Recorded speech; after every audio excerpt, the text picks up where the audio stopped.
In their quest to please the masses, three-row crossovers tend to make some compromises. But for 2024, Mazda and Toyota have fresh fighters that promise more of everything. So today, I'm going to drive both to help you and myself decide which one is the best.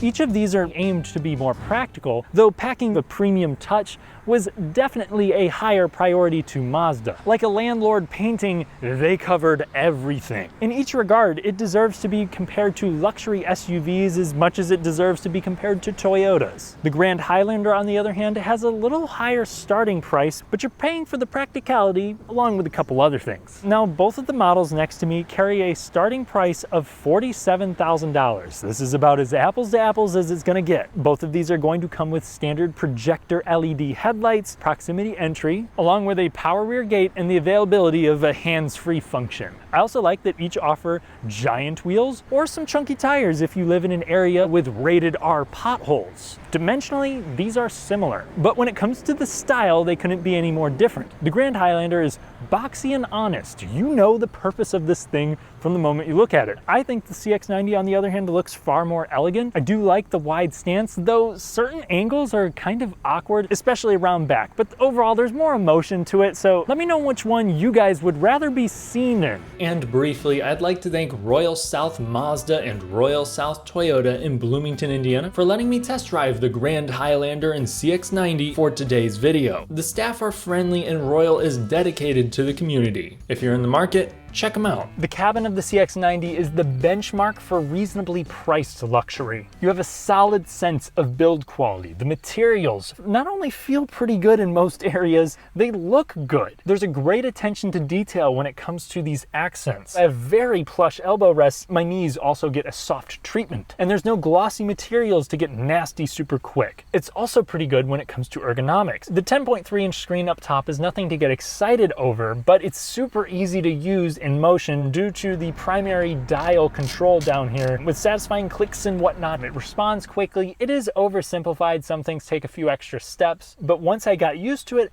I really began to appreciate it. My only real knock here is that wireless Apple CarPlay and Android Auto is an option. It's not standard. As is the punchy and crisp Bose audio system. The bass 8-speaker stereo performs well at high volumes too, better than the Grand Highlanders based off of my first impressions. Other features include standard tri-zone automatic climate control with simple and satisfying toggles, partial digital dash, and standard leatherette upholstery. Go for a preferred, which still undercuts the base Toyota, and you have leather and heated front seats. The seats in here are also comfortable. They sit on the firm side for this sort of vehicle, and at 6'3", I may ask for more thigh support, but I think I could sit in here for an extended period of time and be happy. And standard lumbar adjustment means a wide variety of people should be too. Storage in the CX-90 is similar to what you would get with a regular two-row crossover. You know, you got some small cup holders here, reasonable door pockets, and a wide but shallow center console. Moving into the back seat, tall occupants should still be happy with its supportive seats. It's also fairly wide, but moving into the third row, just like most other three-row crossovers, it's not a place that you're going to want to spend much time in. Its primary focus is younger children. It can work for adults too. Legroom is good with the seats back if you are built like a middle school point guard. But it does have good headroom. You can reallocate your space throughout the cabin to allow it to accommodate tall people in every row. It just won't be overly comfortable. The cargo area is a similar story. It doesn't pull ahead of many competitors, but it's by no means horrible. They're going for more of the luxury segment, so there's more insulation and whatnot. Though I do think this would work for a vast majority of families, and if it doesn't, the Toyota exists. The interior of the Grand Highlander is much more practical, with a present argument as a premium crossover. It doesn't go quite to the extent of the CX-90, especially here under $50,000. We do still have some plush materials where your elbows will rest and where your outboard knee rests. A little bit of that continues onto the dashboard. None of the plastics in here feel egregiously cheap, though it does have more of a monotone, utilitarian feel. On the plus side, it does come off as pretty easy to clean. They use a matte finish over most things. You'll still have a leather wheel and leather seats as standard, a wireless charger that's admittedly finicky, and heated seats, but it does not match the quality and upscale look of the Mazda in person. Now, if you want to spend more money, you can get a panoramic roof on both of these, along with ventilated seats and a head-up display, something that Mazda actually offers there at $47 grand. When it comes to family vehicles, the Grand Highlander gets its big leg up when it comes to how conventional and versatile it is. So first, you're gonna have that standard 12.3-inch screen with wireless Apple CarPlay and Android Auto. It has a quick response time, a good resolution, and you still have large, easy-to-use analog HVAC controls to complement it. You also have a digital dashboard of sorts, no matter which trim you go with, and this would be a parole officer's worst nightmare with how many storage cubbies and hiding places there are. And not only is it practical, it's pretty comfortable too. I don't like that this center console is super girthy, though honestly the Mazda is kind of the same. I just find my right knee to rest on it more here, but then I do have pretty plush seats with agreeable bolstering, a good level of adjustment, including standard lumbar. The only thing I could ask for is maybe an extendable thigh support, which would make this more ideal for tall passengers. Now moving into the back seats, even if the second row is all the way back, there is enough space to then sit in the third row. All of the seats come with plush cushioning too. And to complement the space, the Grand Highlander also offers heated and ventilated rear seats. Either one of these can be had with captain's chairs or bench seats in lower specs. In the second row, I easily fit. And if you then delegate space further, each row can have just a little bit of breathing room if all passengers are over 6 foot. Making this the best third row I've used in the class. Not to mention each of these have an assortment of rear climate vents too. Additionally, the cargo area is no joke. It's really just one step away from being a minivan and much more versatile than even the Toyota Sequoia. And if you go with a hybrid limited, you'll gain a 1500 watt power outlet in the rear. That way you can use it as a small camping stove or rent it out as an Airbnb. Just like the interior, the driving experience of the Grand Highlander reveals its very clear set of goals. So the powertrain that's available in any trim is the 2.4-liter turbocharged inline-4. You can trace the roots of this engine to the 2.5-liter that Toyota has been throwing in everything. It makes 265 horsepower, 310 pound-feet of torque, and it does that on regular gasoline. It provides pretty good passing power, and the 8-speed automatic that it's hooked up to is tuned very well. It reacts quite nicely to any one of my throttle inputs, so long as I'm not in eco mode. And the powertrain itself tends to be smooth and natural. However, sometimes there's a little bit more hesitancy from a stop than I would prefer. I'll do more thorough powertrain testing when I get one for a week, but according to Toyota, 0 to 60 should come up in about 7.5 seconds with this base engine, though they also offer 2 other power plants. Now the hybrid is down about 20 horsepower, but it uses Toyota's very proven 2.5-liter naturally aspirated engine and ultra-responsive eCVT. It may be a little slower and sound more like lawn equipment, but it should have enough pep and you should easily get over 30 miles to the gallon. Now if you also want electrification but you want it to be less efficient, you can get the Hybrid Max, which packs a lot more power. We're talking 362 ponies and 400 pound-feet of torque. And that hybrid actually puts the power down in a completely different way. It uses a 6-speed automatic with an actual drive shaft connecting the front and rear, unlike the standard hybrid. The biggest problem with the 2.4 is that it just sounds like a Camry 4-cylinder. However, once it dies down at 65 miles per hour, you're revving at just a little over 1500 RPM. While there is some perceivable wind noise, it's also quiet for a family vehicle. And gas mileage, while it's not as impressive as the standard CX-90, it's pretty good for the size of this thing. And the low output hybrid version could embarrass a moped. Now on a not so grand road, the Toyota is very comfortable. The large wheels and soft suspension soak up the biggest potholes without much drama, though I will say you can still feel all of the small and medium-sized imperfections. It's not a full-on Luxo barge, but it does a good job of sheltering you from a bad road. And since the 2.4-liter turbo does not make this a very heavy vehicle, it actually handles pretty well. The steering is car-like quick, and while it is numb, it's not super over-boosted. I like how this is weighted, and when you're going around corners, hitting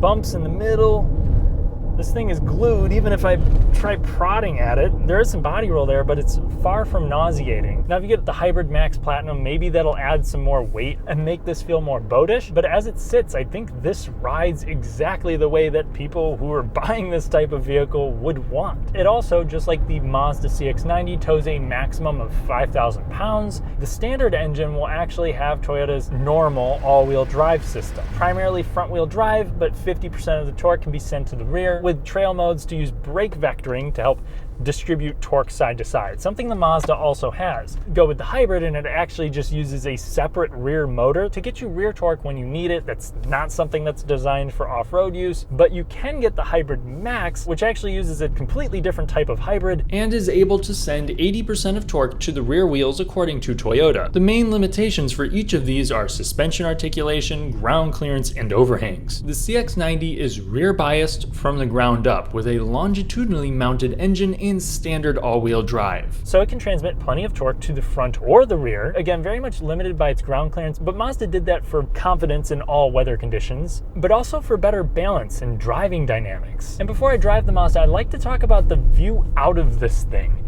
You feel super high up. You also do have some big windows around back, so there's not a giant blind spot. The belt line isn't remarkably low or anything, but this overall makes it feel more like a truck despite its very car-like disposition. One of Mazda's highest priorities in every one of their models is an engaging driving experience, but that's not something that three-row SUVs typically care about, which makes this very special. One leg up it has on the Grand Highlander is the engine. So we will also have 3 powertrain options, 2 of which use a 3.3 liter turbocharged inline-6 mild hybrid. In the lower output form, like what I have today, it makes 280 horsepower and a very meaty 332 pound-feet of torque.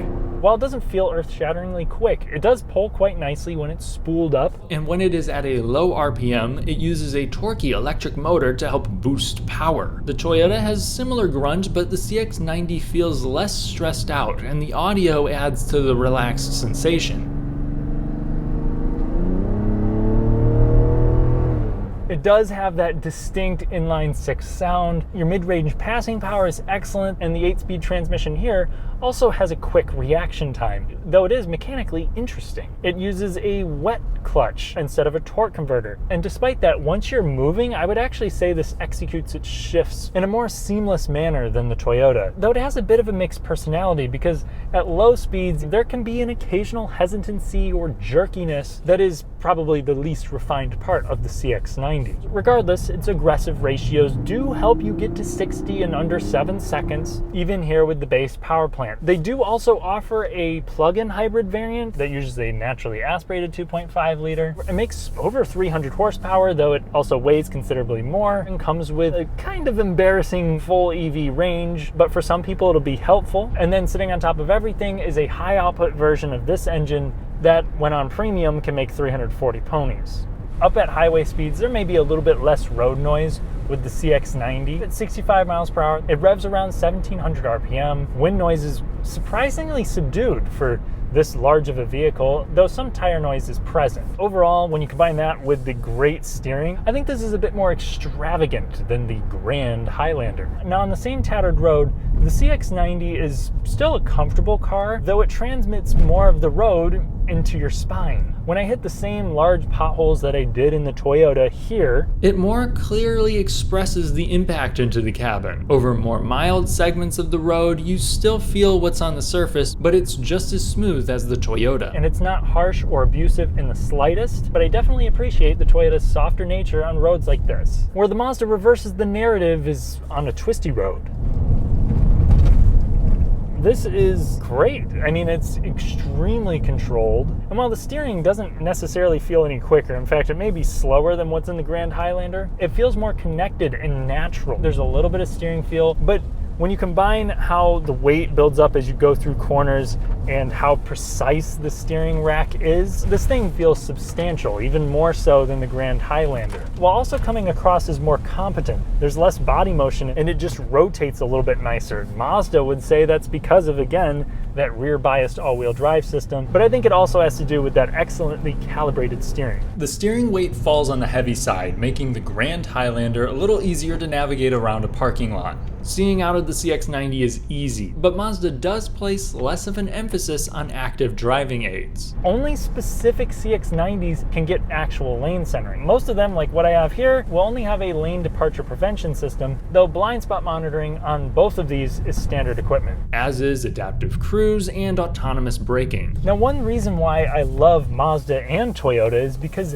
they take time to make vehicles that last a long time. The Grand Highlander's 2.4 turbo is based on Toyota's pretty robust 2.5 liter, but it is an all-new model, and the CX-90 is even more new, as it's one of the first Mazdas globally to use a mild hybrid. The 3.3 turbo is also a fairly fresh engine in the lineup. All of the Highlanders will also have direct and port fuel injection, which keeps the intake valves clean, whereas the Mazda just has direct. I can't add anything more here. Time is just gonna have to tell. But when it comes time for a verdict, I could write a 4-part book series. The CX-90 makes its most compelling argument as an alternative to luxury 3-row SUVs. Vehicles that are much more expensive and tend to be less practical than mainstream models like the Honda Pilot, Kia Telluride, or even the smaller Highlander. It handles with the confidence of a dachshund approaching a Rottweiler. The cabin is well built and original. The transmission has some mild quirks, but the silky engine belongs in a car with a much more spooky price tag. To top it off, this has more than enough space for most, but its duty as a family vehicle does not seem like the first priority to the Mazda design team. Whereas Toyota wholeheartedly placed function over emotion, its boxy design is more efficiently packaged for passenger and cargo space. There's immense storage too. The powertrain may sound like an Uber driver's 6-year-old RAV4, but the passing power is good, as are the amenities. It may not challenge an Audi on a back road, but it feels sure-footed and is more forgiving on cruel pavement. I think Toyota's formula works better as a 3-row crossover, since it's more directly focused on what people use these for. However, we also need to consider price and availability. The Mazda comes with standard all-wheel drive. It's a little cheaper, and there are many available, some even below MSRP. The Grand Highlander is comparatively hard to find, and many carry markups too. Overall, if I needed a 3-row family SUV, I would choose the CX-90. It does what it needs to in terms of versatility, while also providing an authentic, luxurious experience, all at a lower price. Now, a lot of people buying these kinds of cars want it to greatly exceed their needs, so that just in case they drive 15 hours straight with people in all 3 rows, they can do so with ease. For them, this is a no-brainer. I'd go with the Grand Highlander. It's better thought out for families, and for that, it's more agreeable, and by the skin of its teeth earns my recommendation if you don't mind that it's harder to obtain. If you have any doubts on your practical needs, the CX-90 is the one I'd drive first. Mazda put in more effort,